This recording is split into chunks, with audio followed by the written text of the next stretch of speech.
کے یہ ضابطے ہم نہیں مانتے، ظلم کے یہ ضابطے ہم نہیں مانتے۔ ہر دفعہ معلوم قاتل کو آپ نامعلوم ٹھہراتے ہو، اس کا مطلب ہے قاتل آپ ہو، آپ کو پتہ ہے۔ ہم ان میس کلنگ کی، ٹارگٹ کلنگ کی ذمہ دار حکومت کو سمجھتے ہیں، حکومتی اہلکاروں کو سمجھتے ہیں، کیونکہ آپ کی چیک پوسٹ کے پاس جب آپ محفوظ ہو، عوام کا قتل عام ہو، تو آپ اس میں 100% ملوث ہو۔ ہم آپ یہ کو جو بڑی ذمہ داری دہشت گردی ہے، اس کے پیچھے وردی ہے، یہ جو دہشت گردی ہے، اس کے پیچھے وردی ہے۔ ہمارے یہاں پہ بہت سارے معزز حضرات کوشش کریں، ہم پاک فوج ہماری ہے، ہمیں سارے فوج سے کوئی اختلاف نہیں ہے، کچھ مخصوص عناصر ہے۔ ایک منحوس آدمی تھا جس کا سایہ یہاں پاکستان پہ پڑا تھا، اور اس کا مائنڈ سیٹ ابھی بھی موجود ہے، اس مائنڈ سیٹ کی وجہ سے ہو رہی، باقی پاک فوج ہماری جان ہے، لیکن اس میں موجود کچھ کالے بیڑے ہیں جن کے ہم خلاف ہیں۔ ہم پاک فوج کے خلاف نہیں ہے۔ یہ جو دہشت گردی ہے، اس کے پیچھے وردی ہے، ہمارے دوبارہ نہ لگائے، کیونکہ وہ ہماری مٹی کی پاسبان ہے، وہاں پہ وہ بھی ہمارے بچے ہیں جو سرحدوں کی قربانی دیتے ہیں۔ آج وہ بھی جوان تھے جو ہائی کورٹ کے سامنے شہید ہو گئے۔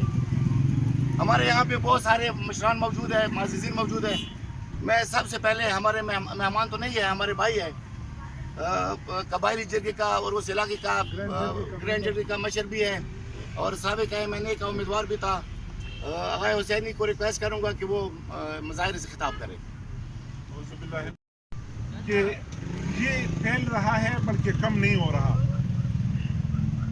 ہم یہ درخواست کرتے ہیں ان لوگوں سے، جس طرح کہ ہمارے بھائی نے کہا کہ سب اس ملک کے دشمن نہیں ہے، سب افراتفری نہیں چاہتے، سب اس ملک کو تباہ کرنا نہیں چاہتے۔ اگر کوئی بندے ہیں جو ان لوگوں کو سپورٹ کرتے ہیں، خدا را ہم ان حکومت کے ایوانوں سے یہ مطالبہ کرتے ہیں کہ ان کے ہاتھ روکیں، اور یہ جو مظلوم قوم ہے اس کو روزانہ جنازے اٹھا کے، یہ جنازے اٹھا کے تک چکے ہیں، ہم مذمت کر کے تک چکے ہیں۔ روزانہ ہم یہ مذمتیں کرتے ہیں، روزانہ ہم یہ آوازیں ادھر پہنچاتے ہیں، لیکن اس کی کوئی داد رسی نہیں ہوتی۔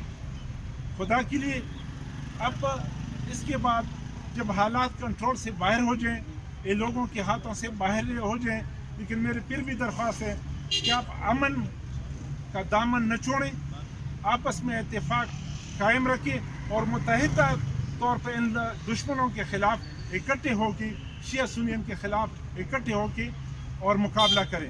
انشاءاللہ یہ دور بھی گزر جائے گا اگر آپ متحد رہیں، اگر آپ اتفاق سے رہیں تو یقیناً انشاءاللہ یہ مسئلہ خوش اسلوبی سے حل ہوگا۔ اگر آپ آپس میں منتشر ہو گئے، آپ آپس میں لڑ پڑے، تو وہ دہشت گردوں کا جو خواب ہے وہ پورا ہوگا۔ ہمیں اس خواب کو پورا نہیں کرنا ہے، ہم اتفاق اور اتحاد سے ان دشمنوں کا، دہشت گردوں کا انشاءاللہ مقابلہ کریں گے، اور اس کو اپنے مذموم مقاصد میں ناکام بنائیں گے۔ صدے والا ہمارے پاس موجود ہے، اہل سنت برادری سے ہے۔ ہم لوگوں کو بتانا چاہتے ہیں کہ ہم ایک ہے، آپ لوگ ہماری آواز اٹھائے، ہمیں لڑانے والا کوئی اور ہے، ہمارے درمیان کوئی تفرقہ نہیں ہے، کوئی تقسیم نہیں ہے۔ سعید ہاشم سے میں گزارش کروں گا کہ وہ آگے اپنے خیالات کا اظہار کریں۔ هغه ډاکټره هغه هم پکې شهیده شوه، لکه مو صرف خپل دا درد که بیان کو، خپل زړه سره دا درد، چې کله یوه چلکۍ، یوه وړه چلکۍ هغه غوټېږي، هغه باندې تعلیم کوي، او بل هغه بیا چې غوټېږي هغه خپل والدینو ته فخر جوړېږي، او چې کله فخر ورته جوړ شي نو بیا دا شی بزدله کسان چې هغه خپل ډیوټۍ ته روانوي، خپل کور نه وتي وي سهار، خپل خونې والا سره یې خداحافظي کړې وي، نو واپسه کې د هغه جنازه بیا خپل کور ته رسي. لکه دومره غوټه واقع شوي دی چې موږ سره څه الفاظ یاد نشته چې هغه موږ اظهار هغه وکړو که څه وکړو. اوس موږ سره کوم دلته مشران کسان راغلي دي، مخکې به هغوی دا سیستم هغه چې لوي بله دا چې موږ سره لوور کولم سینټر کولم والا دلته کسان شته دي چې هغوی هم امن غواړي. داسې خبره نه دی چې موږ ټول دهشتګرد دي، امن پسند خلک کار چېته وي، خو افسوس هغوی چونکې دلته شته دي، دا خبره به زه